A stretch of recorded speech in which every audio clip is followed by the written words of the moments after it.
All right, welcome to the deep dive. Today, we're doing something a little different. We're going to act as philosophers as we explore Korean thought. Yeah. Now, philosophy, I mean, it can seem kind of abstract, heady stuff, but what's really cool about Korean thought is how it's like totally intertwined with life and how people see the world, like the nature of reality itself. Right, exactly. And the sources you sent, they're awesome. Yeah, they're really great. They give us this like panoramic view of how Korean philosophy evolved from like ancient beliefs to modern ideas. And there's this like constant thread of asking these really big questions about existence and the cosmos.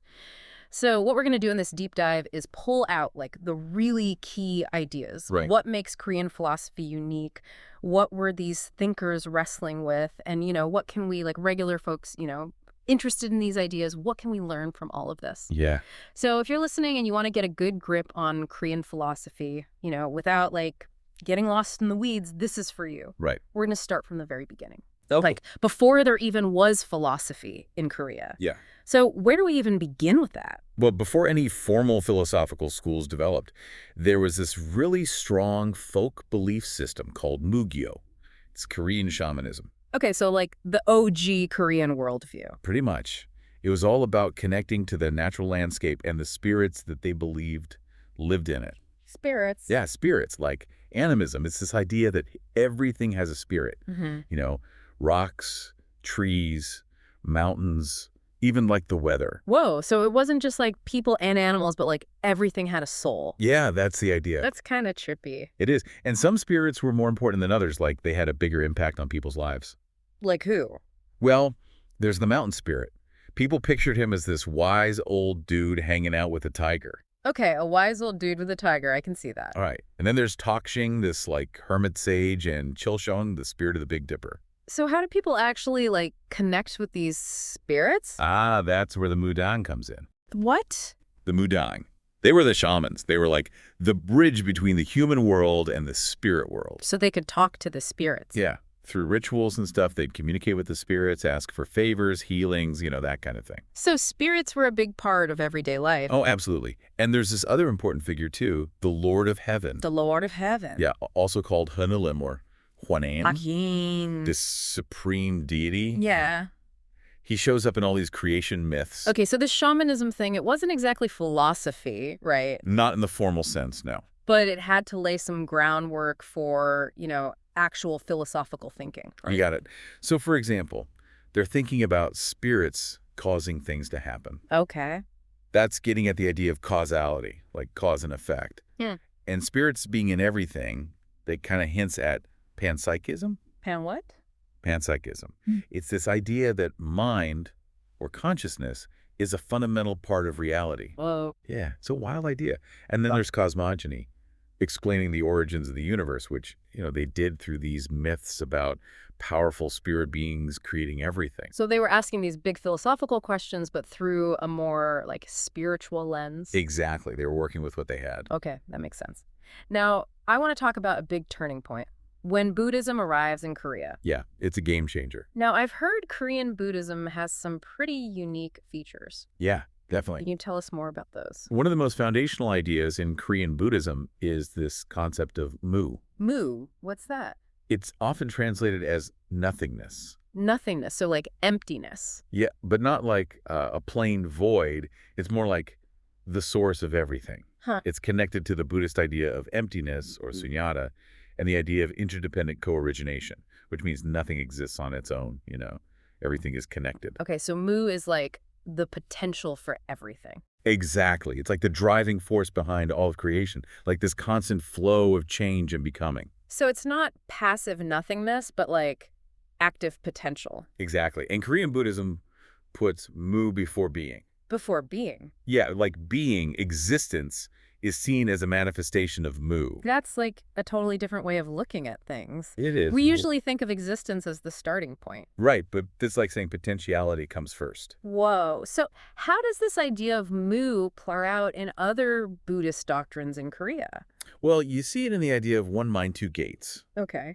One mind, two gates. Yeah, it's like ultimate reality isn't dualistic. Not dualistic, but But we can see it from different perspectives. okay. Then there's the two truths. You got the absolute truth, which is emptiness, and the conventional truth, which is like our everyday experience. Okay, two ways of looking at the same thing. Yeah, kind of. And then it all leads to this super cool idea from the Heart Sutra Oh, yeah. What's that? that nirvana and samsara, they're not different Wait, what? Nirvana and samsara? The same thing. in their deepest essence. Yeah. Whoa. So, like, the goal of enlightenment isn't some far-off place. It's right here, right now. Mind-blowing. So how did this idea of mu and like all these seemingly paradoxical concepts, how were they received in Korea? You know, Korean Buddhism had this strong tendency towards eclecticism. Eclecticism, what do you mean? Like, they wanted to find common ground between different Buddhist schools and even with other religions that were already in Korea. So they were open to different perspectives. Super open. They use all kinds of cool logic to bridge seemingly opposite ideas. Like what kind of ideas? Well, like the nature of emptiness and the fact that stuff exists, or how important studying is versus meditation. Right. So how did they actually bridge those gaps? What was their method? One of the key tools was the essence-function paradigm. Essence function. Yeah. Think of essence like the fundamental nature of something, like the Buddha nature, that pure potential for enlightenment. And function is how that essence shows up in the world. Okay, so the Buddha mind, that's the essence, and all our thoughts and actions are its function. You got it. So we're all kind of like mini Buddhas walking around, but we just don't realize it. That's the idea. And this links to the idea of the womb of Buddhahood. Womb of Buddhahood. It means everyone has the capacity for enlightenment within them no matter what. So it's not something we have to get from somewhere else. It's already there. Yeah, it's just waiting to be uncovered. That's pretty empowering. Totally. Now, there were some key figures who shaped Korean Buddhism. Yeah, like who? Well, Wonyo stands out. Wonyo. He lived during the Silla Kingdom. He's considered the first real Korean Buddhist philosopher. Okay, so what made him so special? He was known for his synoptic vision. Synoptic vision. Like, he could see how all these different Buddhist teachings fit together. Even if they seemed contradictory? Yeah, even then. Yeah. His main thing was the logic of interfusion, or Wonnyung. Interfusion. Yeah, like blending different things together without, losing what makes them unique. Interesting. So when Buddhism got to Korea, it came with a ton of sutras and ideas. Yeah, probably overwhelming. Definitely. And some of it seemed to clash. Right. But instead of picking a side, Wonyo was all about harmonization of disputes. Now bringing different sides together. Exactly. He saw different schools as different perspectives on the same truth. So they weren't wrong, they just had a partial view. Exactly. And he was really well read, drawing from Buddhist and even Taoist texts. He was trying to find common ground wherever he could. Totally. And a big part of his thinking was this idea of the one mind. Okay, the one mind. It's not just, our individual minds. It's like the source of all minds and phenomena. Like a universal mind? Kinda, yeah. He said it has two aspects, or gates. Okay, two gates. So you got the absolute aspect, which is true thusness, or tathata. It's basically the absolute mind, unchanging, pure. In the conditioned world, it's called the Tathagatayarba, like the potential for enlightenment in every being.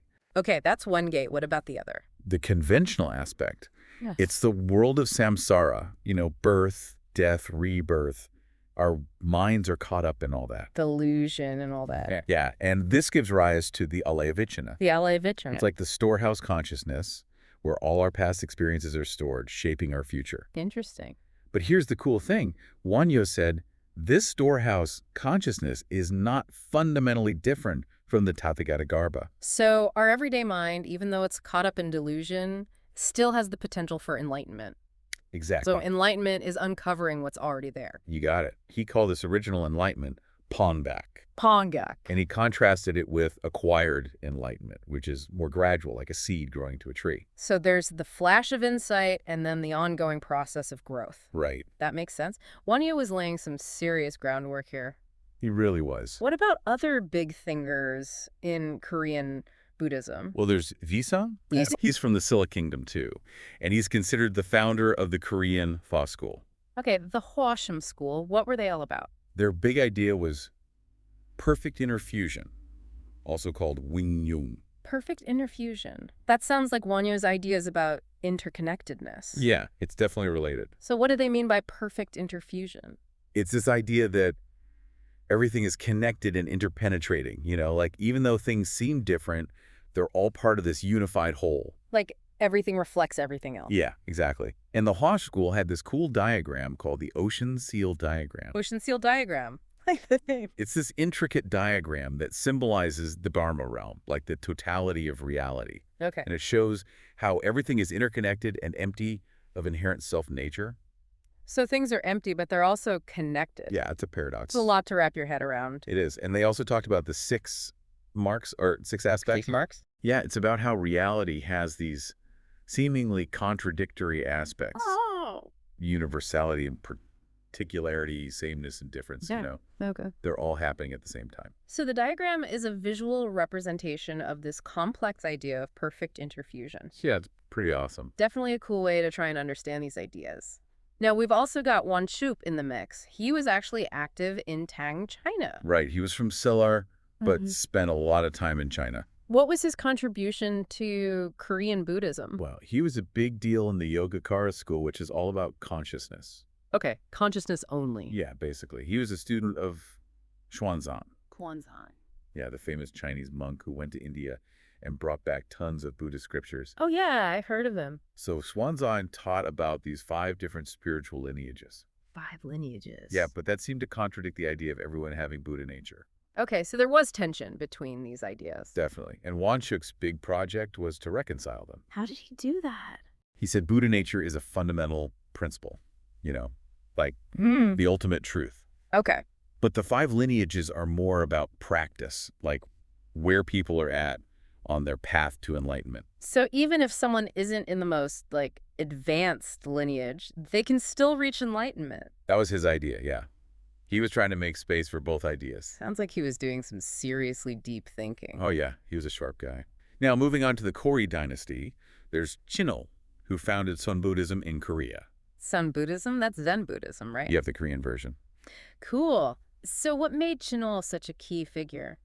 He was all about bridging the gap between meditation and textual study. So practice versus theory. Yeah, exactly. Some Buddhists were all about meditating. Others were more focused on studying the scriptures. Right, and Chinul wanted to bring them together. Totally.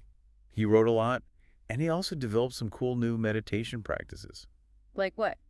Well, one of his big innovations was the Wadu. Wadu. What's that? It literally translates to head of speech, but it's basically a question or a statement that you meditate on. Like a mantra. Kind of, but it's usually something that doesn't make logical sense. Okay, so what's the point of meditating on something nonsensical? It's supposed to break you out of your normal way of thinking. So you can see reality more clearly. Exactly. Our minds are always trying to make sense of things, categorize, label, and the Wadu is like throwing a wrench in that machinery. Interesting. There's this famous example, Zhao Zu's Mu. Mu. That means nothing or not. A monk asked him if a dog has Buddha nature, and Zhao Zu just said, Mu. So is the answer yes or no? It's not about that. It's about taking that Mu and really focusing on it, letting it penetrate your mind. So you're not supposed to figure it out intellectually, but just let it sink in. Exactly. And Chinul said that eventually, through this intense meditation on the Wadu, you can experience a sudden enlightenment. Okay, so that's the sudden enlightenment part. What about the gradual cultivation you mentioned earlier? Right, so Chinul believed in both. Both? Yeah, you can have this sudden realization, but then there's still work to do. So it's like a starting point, not the finish line. Exactly. He called it Tono Chumsu, which means sudden enlightenment and gradual cultivation. Makes sense. It's about integrating that insight into your life, So it's not just about having a cool experience, it's about changing how you live. Right. Now, we've talked a lot about Buddhism. Yeah, it's been super interesting. But we should talk about Confucianism's influence in Korea, too. Okay, yeah, Confucianism. It was a big deal, right? Huge, especially during the Chosun dynasty. But it wasn't just any Confucianism, it was Neo-Confucianism. Neo-Confucianism? What's the difference? Well, Neo-Confucianism developed later in China, and it was all about, renewing Confucian ideas. Okay, so what was different about it in Korea? Koreans were really into Mencius, this Confucian thinker who emphasized the good in human nature. Okay, so they were optimistic about human nature. Yeah, very much so. They focused on the 4 sprouts. 4 sprouts. Yeah, it's Mencius's idea that everyone is born with these seeds of virtue. Okay, like what? Benevolence, righteousness, propriety, and wisdom. So everyone has the potential to be good. That's the idea. I like that. I remember that essence function thing we talked about in Buddhism? Yeah? Well, it shows up in Korean Neo-Confucianism, too. Really? Yeah, they use it for everything, from explaining the universe to understanding how to be a good person. Okay, so how did they apply essence function in Confucianism? For example, they said that human nature, in its purest form, is all about principle. Principle. Yeah, they called it Lai. It's Yeah. like the underlying order of the universe. Okay, so principle is the essence. Right. And then how we actually act, our emotions and stuff, that's the function. Got it. They also talked about vital force or ki. Vital force, like energy? Yeah, kind of. It's like the stuff that principle acts through. So principle is like the blueprint, and vital force is like the building material. Yeah, that's a good analogy. So to be a good person, you got to align your vital force with principle. Right. Now, there was this big debate in Korean Neo-Confucianism. A debate? Yeah, it's called the 4-7 debate. Okay, the 4-7 debate. What was that all about? It was all about where the 4 sprouts and the 7 emotions come from. Okay, I remember the 4 sprouts, but what are the 7 emotions? Joy, anger, sorrow, fear, love, hate, desire, the basic emotions. Right, so what's the debate? Do they come from different places? That's what they were arguing about. It was a really important debate. It shaped how people understood human nature and morality. Okay, so who are the main players in this debate? Well, there was Yi Huang, also known as Tigi, and Ki Tasin, who was called Kobong. Togen Kobong, okay. Togi started off with what he called the thesis of separate issuance. Separate issuance. He said the 4 sprouts come directly from principle, so they're totally good. Okay. But the 7 emotions, they come from a mix of principle and vital force, so they could be good or bad. So he's saying our virtuous tendencies come from a pure source, but our emotions are more mixed. Right. He wanted to make sure that human nature was fundamentally good, tied to that perfect principle. But Kobong disagreed. Yeah, he thought Togi's idea was too dualistic. Too dualistic meaning? Like separating good and bad too much. Okay. He said both the 4 sprouts and the 7 emotions are just feelings, and they come from the same place, the heart-mind. So they're all part of being human. Right. He said the 4 sprouts are just the good versions of the 7 emotions when they're guided by principle. So they all have the potential for good. Yeah, that was his idea. Did Togi change his mind after hearing Kobong's critique? Well, he revised his position. Okay, so he listened. Yeah, he took it seriously. He came up with what he called the theory of alternate issuance. Okay, alternate issuance. It's his mouthful, right. So he still thought principle and vital force played different roles, but he admitted they're both involved in all feelings. Yeah. He said, with the 4 sprouts, principle takes the lead and vital force follows. And with the 7 emotions. Vital force leads and principle follows. So they kind of take turns. Yeah, it's like a dance. And he was big on the idea of reverent mindfulness, right? Oh yeah, Qigong was essential for Tigi. What's that all about? It's about cultivating this inner state of focus and sincerity.